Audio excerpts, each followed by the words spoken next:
Hey, you're listening to Blindsight. Let's go. Mental health isn't something to take lightly. It's time to fight. It's time to thrive. Let's do this. Hello there. Welcome to Blindsight. This is Bill Lundgren, your host, and I'm delighted to have you listening in today. What we're going to talk about today is mindfulness. And I've asked our producer, Jonathan Price, whom all of you probably heard many, many times. He's been a real good, shall we call him a co-host, because he's experienced in a lot of things, and including mindfulness. So what we want to do is talk a little bit about it, and then hopefully time allowed to take you through a meditative setup for yourself that you might use after the program is over. At least I hope so. And as I told Jonathan right before we began, I wish everybody knew about mindfulness because it's just so useful. But I hope that this program will help more and more people know what it is and how to use it. So, Jonathan, how are you? I'm fantastic. It's been a really good week. Good. This is my first time publicly saying this, so I hope that this is okay.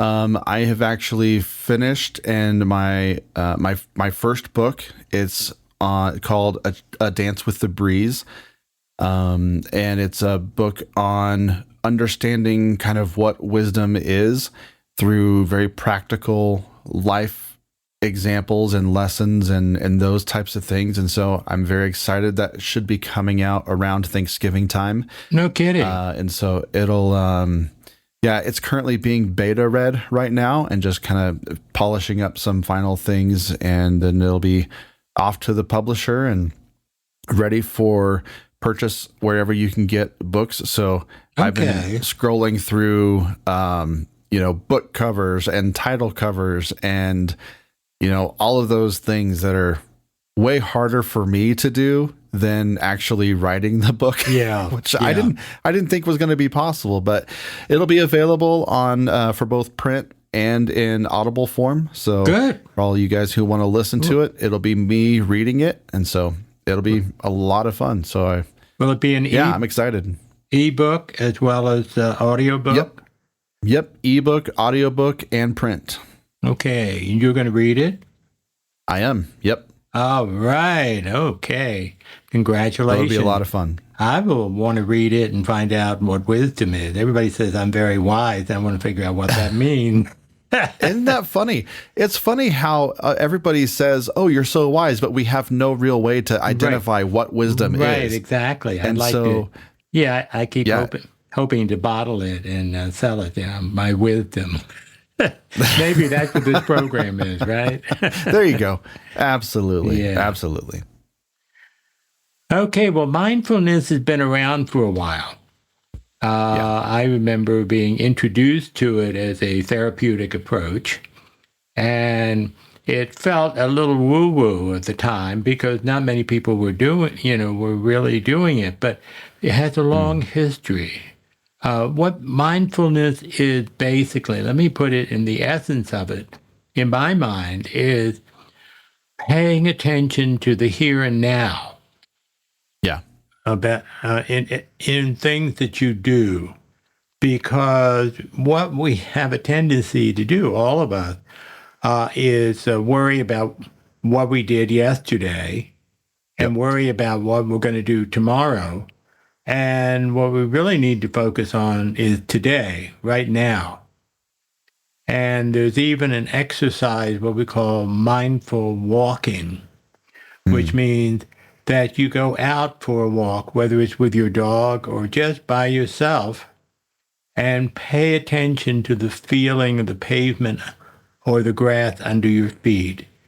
Yeah. Pay attention to the air, to the sounds that you hear. The sunshine, being very mindful of all of that. It's very helpful for people who have blindness because one of the signals that we have to keep incorporating, or the signals that we have to incorporate as we go over territory, is the familiar feeling of certain places, or get a sense of direction that we're going by, how the sun is hitting our faces. And Yeah. people who are sighted, and I have to admit, when someone who's sighted comes into my condo and it's dark in the condo because I've forgotten to turn on the lights, and they ask for the light to be on, I say, "Oh, you sighted people are so disabled. You have to have Yep. light and electricity in order to operate." And it sounds a little sarcastic and it's kind of playful for me, but it is really a key to what mindfulness is all about, is that we have to pay attention to what's going on around us right now. The past we can't change. We can learn from the past, but we can't change it.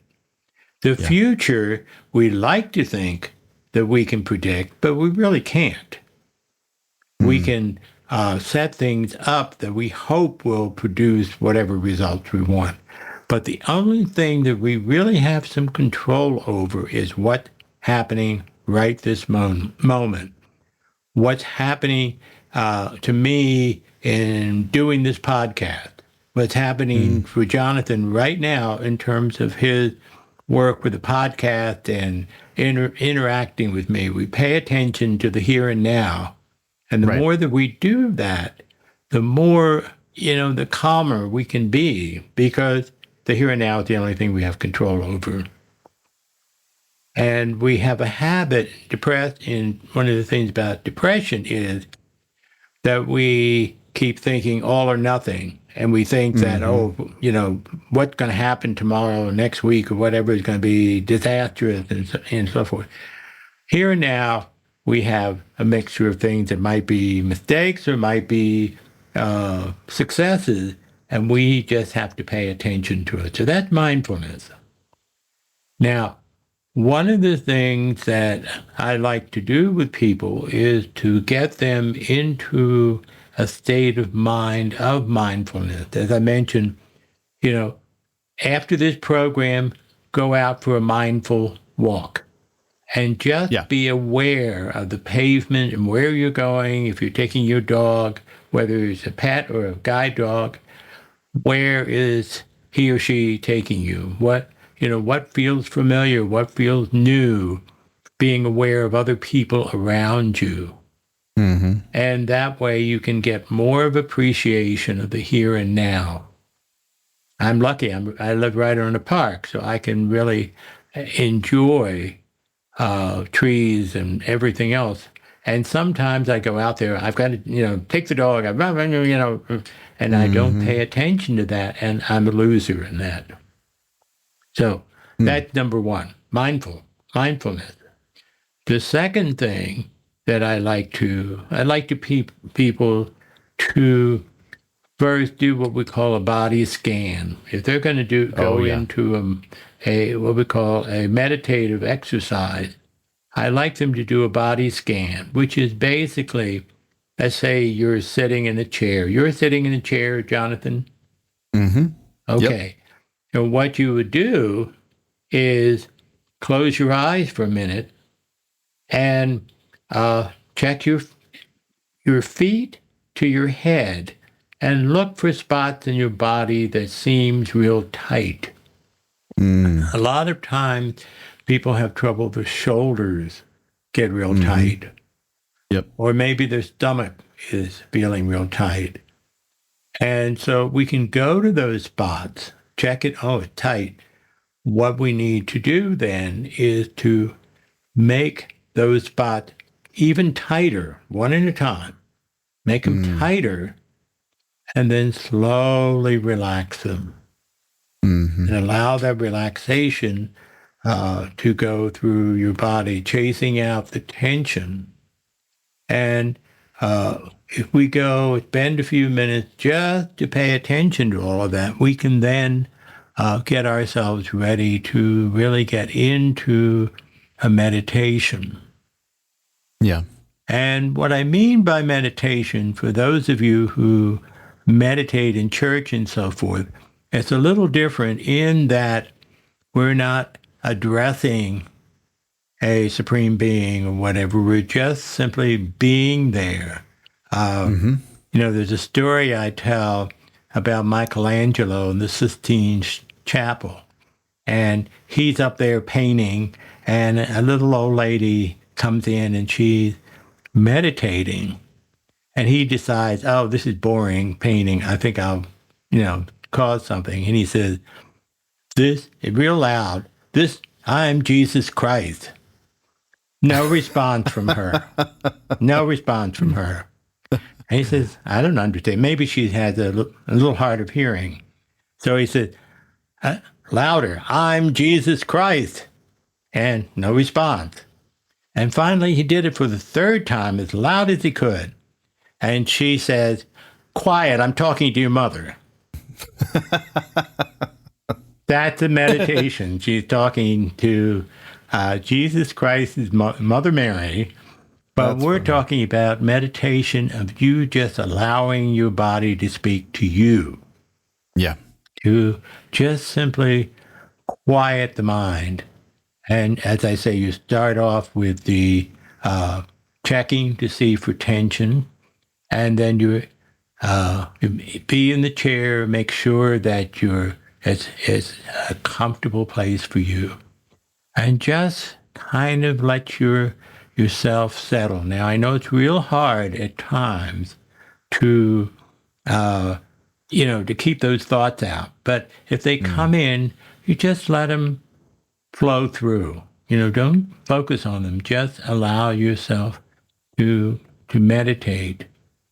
And to help people, I get into what we call meditation breathing.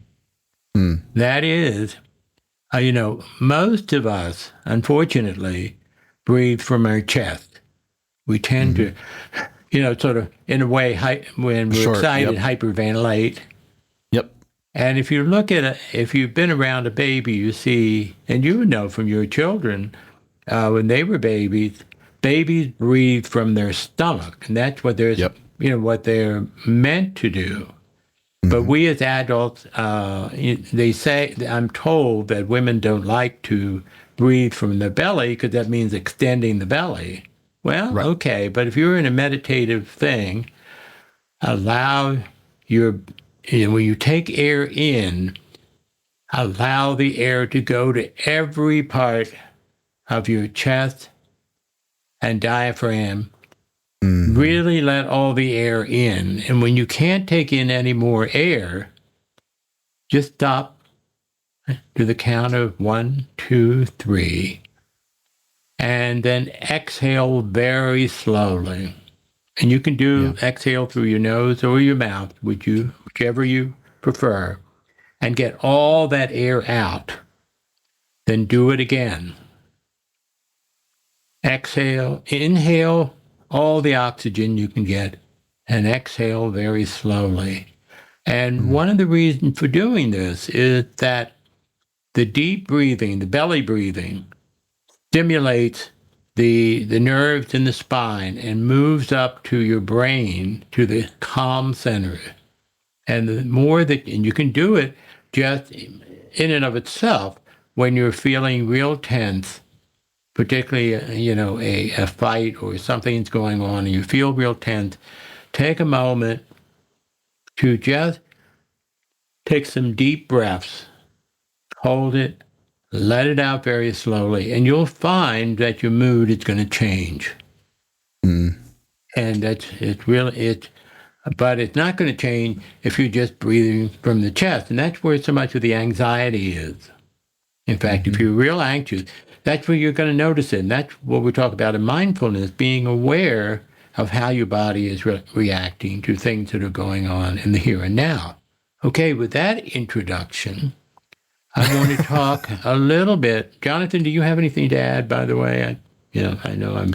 Yeah, well, when you're talking about the body mapping, there's a technique that I used to use when I was in college called the Alexander technique. And it's very similar to what you were talking about. But when you start at your toes, you do one side of your body Right. and you think about your toes, and you think about like even the most minute, like your toenail, the knuckles in your toe, the ankle. How does your ankle feel? And then you start moving. You move your toes in and out, and you move your ankle up and down and around. Does something feel out of whack? Is your body trying to tell you something?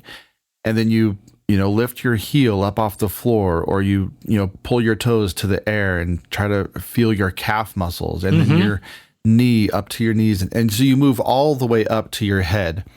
And what I like about being mindful is with this ever-present self-awareness. Yes. And the other day, it was yesterday actually, I was out in the yard. I was pulling some weeds. And for the first time in a long time, I was pulling weeds, but I was digging around looking for part of the, there was a stake that I had put in the ground that my lights go on. So they just kind of like a little post that goes in the ground. And so I'd taken them out to mow the lawn. And so I was looking for that stake to re-put the lights on. And as I was digging, I looked around and I looked at the grass itself. And I noticed that, and I don't think we really understand this, but there's a couple of different parts to a blade of grass. And you have the main grass stem, you have the transition, and then you have the root system.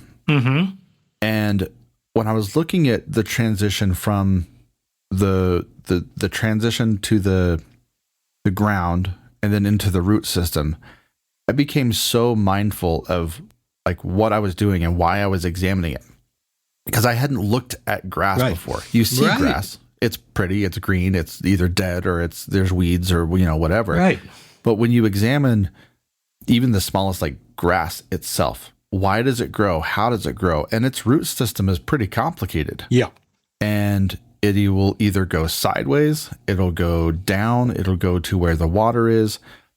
And I don't know, I just saw it for the first time in a long time over again. And that's kind of what being mindful was. It's just kind of happened. That's what we fail to do. And, people who have blindness can still be mindful of how the grass feels, maybe even that's exactly right. Run their fingers over the different parts of the grass and use the other senses that they have.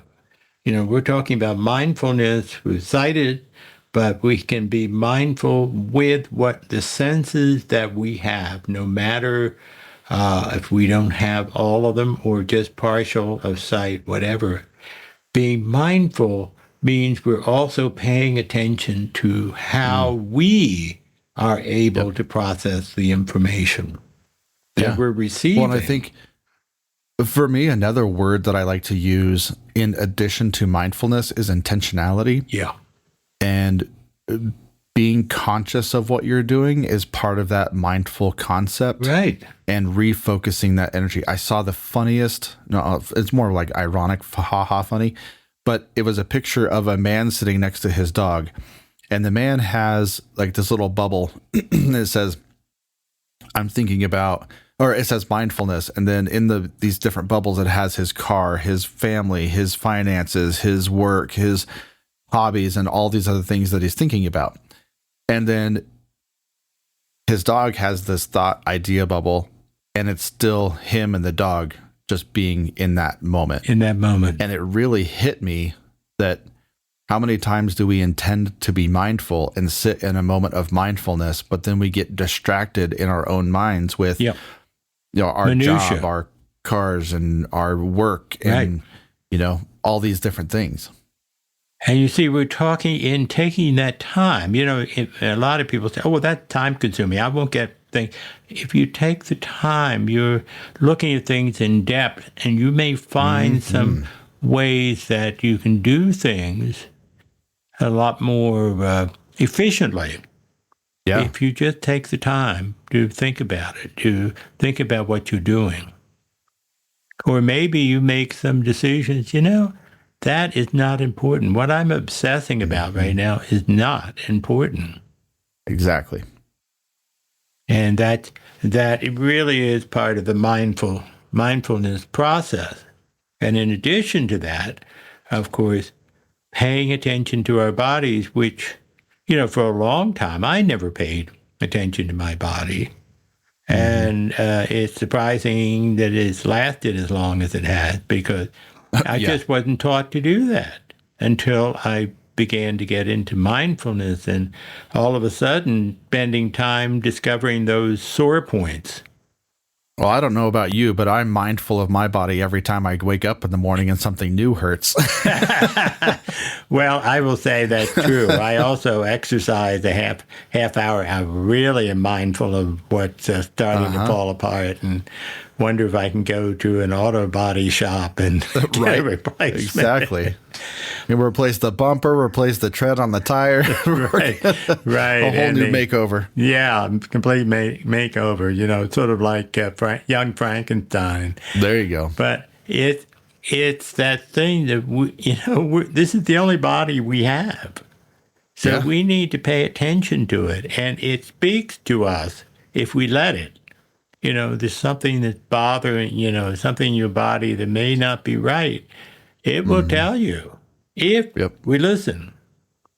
Right now, I'm waiting to see the dentist tomorrow because he started some work, but he wasn't able to finish it, and I wasn't able to get another appointment for 3 weeks.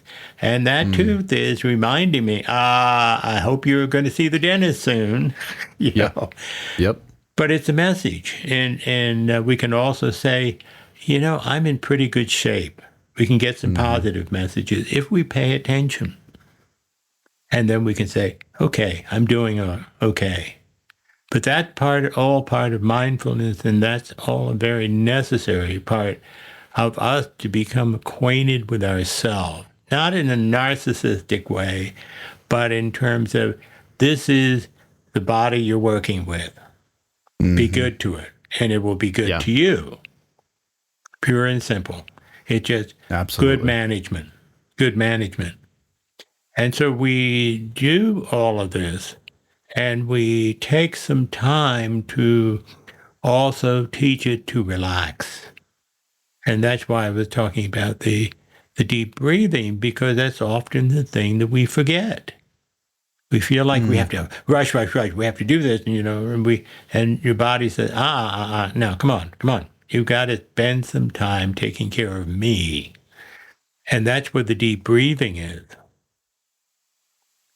Now, this is all related to mental health, because the more that you take care of your body, the better your mental health is going to be.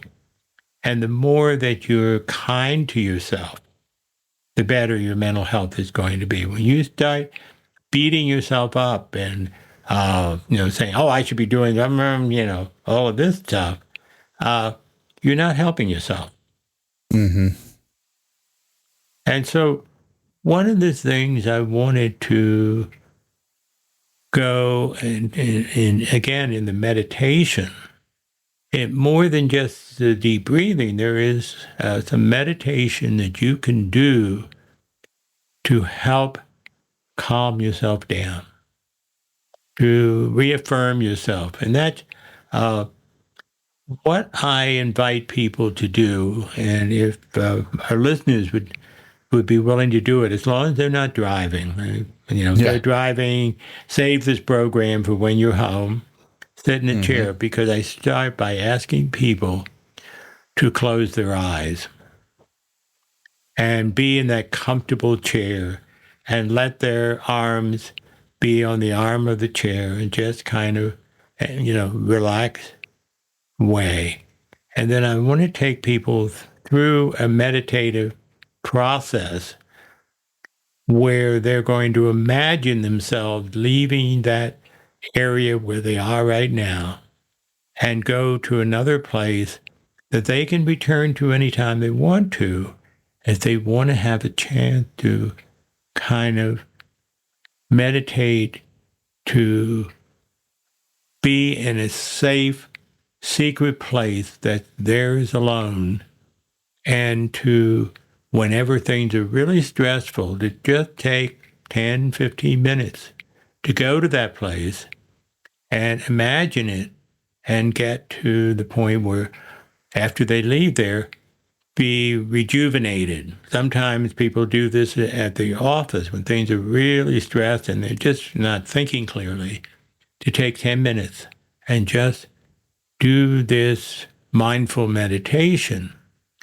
And what I start off with is asking people to think about a place that they've been, or a place for them it was safe and felt real relaxing. Some people have gone to their childhood home and their room, or I have a beach that I went to a long time ago in the Caribbean, and I was the only one there. It was just totally peaceful, the waves and so forth. And I will retreat to that. Some people have trouble with visualization. So I tell them to imagine some music and to play that in their minds as a way of escaping, if you will. But if we're talking, and it can be done in combination with you going to that secret place, listening to that music, and just getting yourself into a safe, secure, peaceful place. Yeah.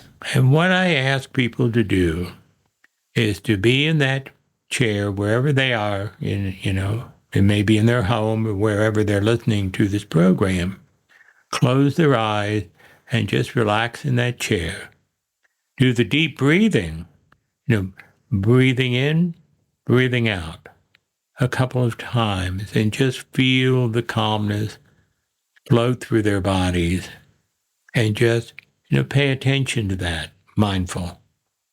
And what I ask people to do is, in your mind, stand up and walk over to the nearest door. You're not doing it, you're just sitting in your chair, but in your mind, imagine yourself walking over to that door and opening that door. And on the other side of that door is not where you are currently, but it's a whole different world. It might be, well, for me, it would be that beach. It's like I'm going from the mountains of Colorado to that beach in the Caribbean by walking through the door. And you close the door and you look around, or you feel the environment. Spend time really imagining yourself in that place. Feel the calm that can come with that place. Yeah. And you can think about, maybe there's a place where you can sit down or lie down. For me, when I go to this place, I hear the ocean, I hear the birds, I feel the breeze. And I just, take myself fully out of where I am to this secret, calm place. And I can sit there for a period of time and in my mind imagine the waves lapping on the shore and just taking it all in and taking the time to feel the peace that comes with this place. And sometimes right at this point, hopefully people are doing that right now.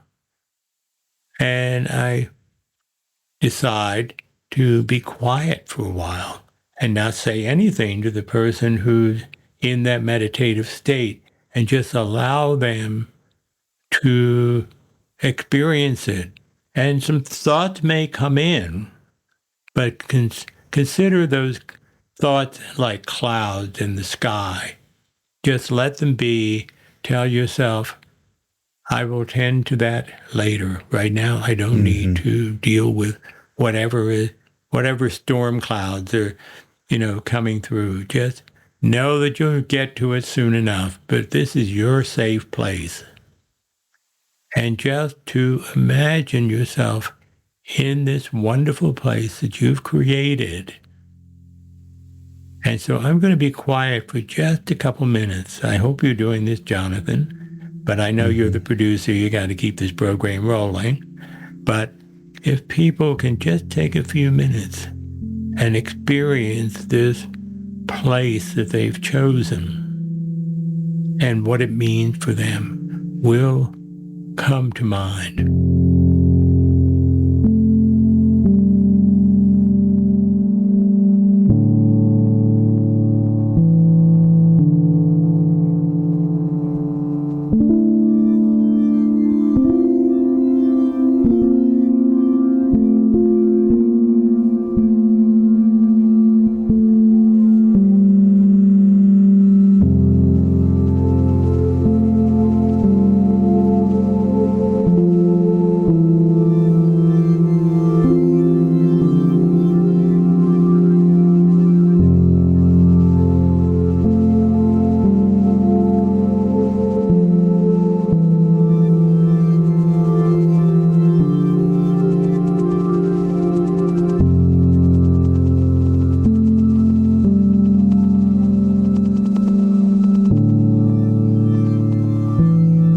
Thank you for taking the time to think about what we're doing here.